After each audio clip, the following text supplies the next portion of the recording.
If you lead a fleet, you know the feeling. Downtime, cost pressure, safety risk, and everyone's looking to you to fix the issues.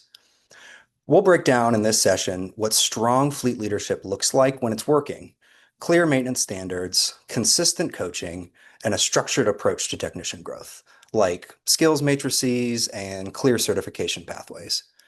And we'll show how this connects directly to results. Data shows that teams who invest in certification and coaching see fewer comeback repairs, plus improved productivity and low technician turnover. If you want to reduce downtime, lower incidents, and cut costs in your organization by building a culture of pride in the work, then this session's for you.